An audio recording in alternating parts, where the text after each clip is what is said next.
With this true blue salute, I am Carla Nichols reporting. Joining me today is the Vice President of the Pleasanton FFA chapter, Josh Pierce. How are you doing today, Josh? I'm doing good.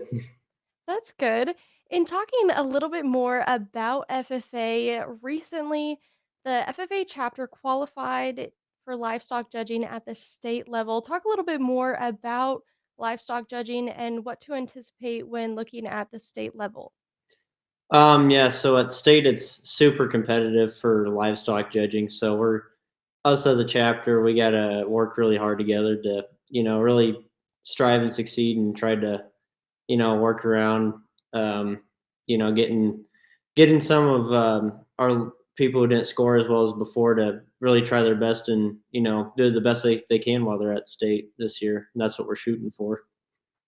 In talking a little bit more about the contest side of livestock judging, for individuals that might not know, what all does livestock judging consist of? So livestock judging is where you grade a variety of animals from a corral, and you grade them from the least to the best from that corral, and based off of characteristics such as muscular forms, their posture, their muscle mass. There's a variety of factors that go into it, but you use these factors to grade the quality of the animals and rank them. So usually there'll be four, and you rank them one to four on which ones are best and which ones are worst. And from there, it's not just beef; it's also covers hogs, and sometimes there's poultry involved, and there's also sheep.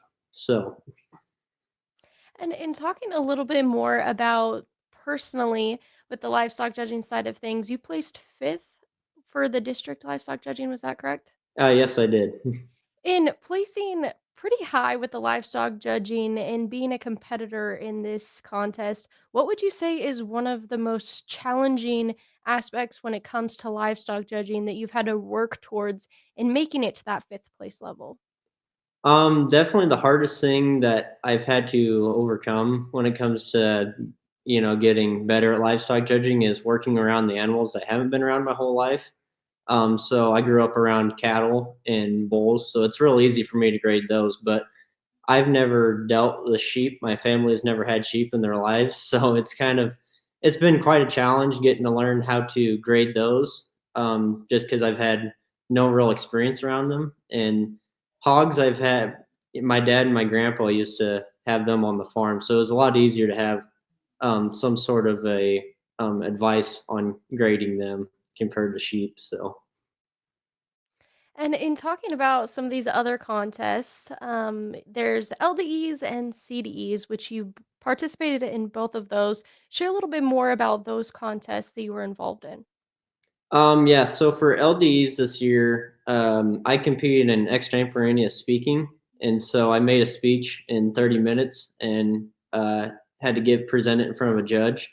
And then for CDs, the last 3 years, I've competed in mechanics, ag sales, ag mech, and this year I will be going into agronomy and sales.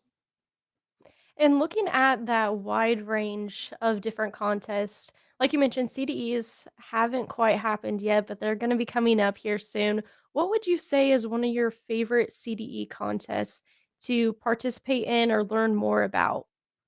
My favorite CDE event's probably ag sales. I've gotten to kind of enjoy ag sales a lot over the last few years, mainly because I really enjoy getting to talk to people and trying to sell them a topic or a piece of equipment or something. So I really enjoy ag sales just for the aspect of having to work together as a team and try to sell a product to someone. Agronomy, I also really enjoy. It involves a lot of crops, obviously, and you also get to learn a lot about what affects crops and what you can do to improve crops too with that contest. And in wrapping up our conversation here today, in addition to all these contests you're involved in with the FFA chapter, you also are participating in the Supervised Agricultural Experience, also known as an SAE. Share a little bit more about what your SAE is and what the end goal is with these SAEs. So personally, I have two different SAEs, and my main one is my grain production. So my goal with my grain production is I have a 34-acre dryland field that I grow various crops on, and my goal is to make a profit on it and try to utilize the yields as high as I can with the ground that I'm provided with. And my other SAE is my employment for Trotter's Fertilizer, and my goal with that is to learn more about the industry of custom application and selling of herbicides and fertilizers. Well, thank you for taking the time to share a little bit more about your FFA experience, and best of luck with your CDEs coming up and then also at that state level. Thank you. Again, this is a true blue salute on the Rural Radio Network. I'm Carla Nichols, and joining me was Josh Pierce of the Pleasanton FFA chapter. Thank you so much, Josh. Thank you again.